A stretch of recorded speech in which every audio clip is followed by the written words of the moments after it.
What are the legal and regulatory considerations that you should take when looking at starting a short-term rental business? By the end of this video, you're going to know why regulation exists, how much it typically costs, how long it typically takes to even get a permit, and how to go about that process. Make sure you guys stick around because one thing you don't want to do is start an Airbnb just to be shut down a few months later. Make sure you guys stick around to the very end. The first thing I want to go over is, why does regulation exist in the first place? Well, one, there's obviously a lot of money to be made for the cities issuing permits, charging a TOT, the transient occupancy tax, and all those things may not always be beneficial for short-term rental operators like myself and those of you looking at getting started. But there is one reason I am a fan of regulation. That is when they limit the supply of short-term rental permits that they issue. Can you imagine starting an Airbnb in a city where they allow an unlimited supply or an unlimited amount of permits that they issue? It would create saturation. That's exactly what has happened in many cities. It used to be hot to get into a particular city until everybody, their mom and their dog, began a short-term rental business in that same city. And after a while, all of that demand started to shrink because there is so much supply and not enough to go around. So I like it when cities limit the amount of short-term rental permits that they issue, because again, all that demand is still going to be there and it's going to go to a lesser supply, making sure that operators like myself and those of you looking at getting started make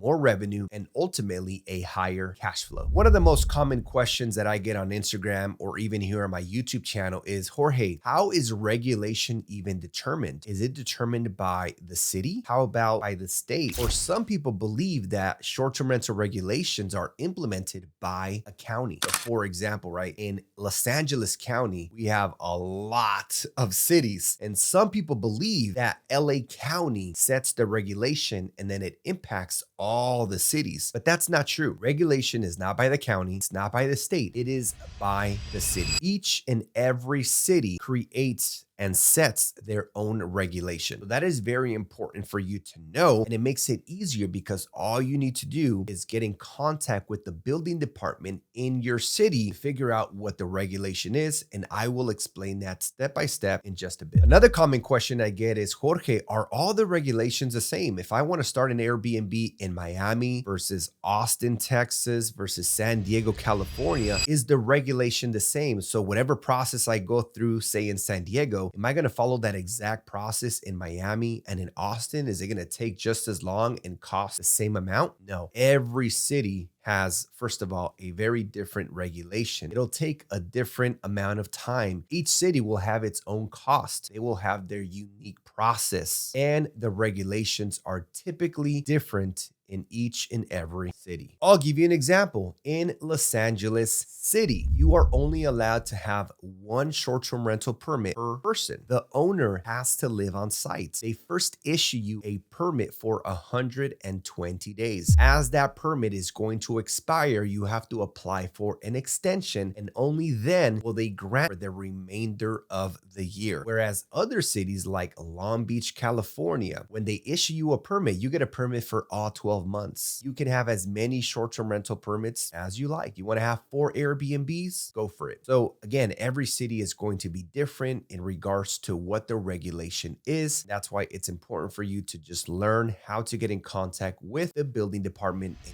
each city. Now let's dive into how we find out exactly what the regulation is. What I typically advise people to do is to go on Google and type the following: building department in the city of, and then type the city. So for example, building department in the city of Austin, Texas, building department in the city of San Diego, California. What's going to happen when you type this on Google is you're going to find a phone number that's going to pop up. You're going to call that phone number and then call the building department and ask them, hello, I'm interested in learning what your short-term rental regulation is. They're going to tell you what the regulation is, if they are issuing permits, or if maybe short-term rentals are banned in that area. We're also going to tell you what the requirements are, how long it takes to get a permit, and how much it costs. Typically, they're going to refer you to a link on their website where you will begin the process of the application until you are issued a permit. If you guys are enjoying this video, it really takes a lot of hard work between my team and I, from filming and editing and thousands of dollars in equipment. I would really appreciate if you guys can like this video so that we could help more people understand the regulation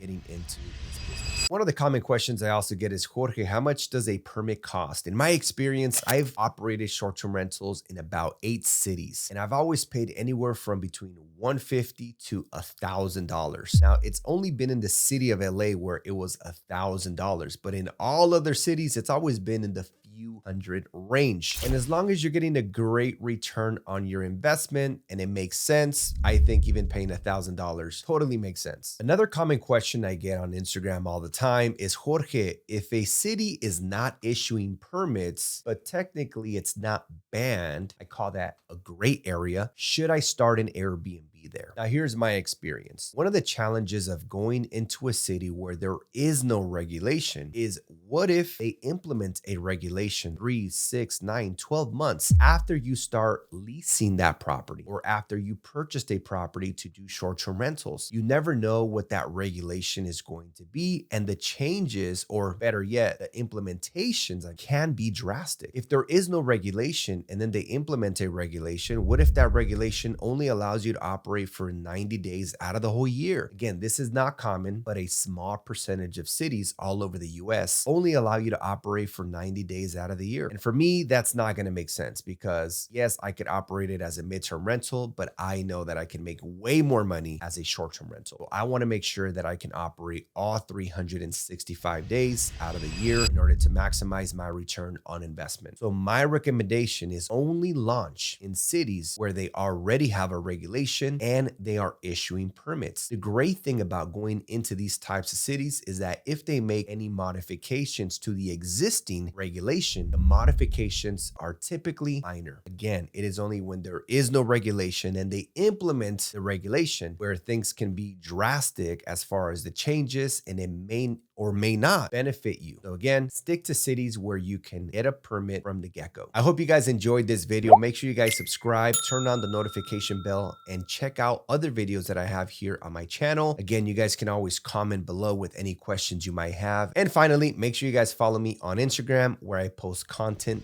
daily. Take care.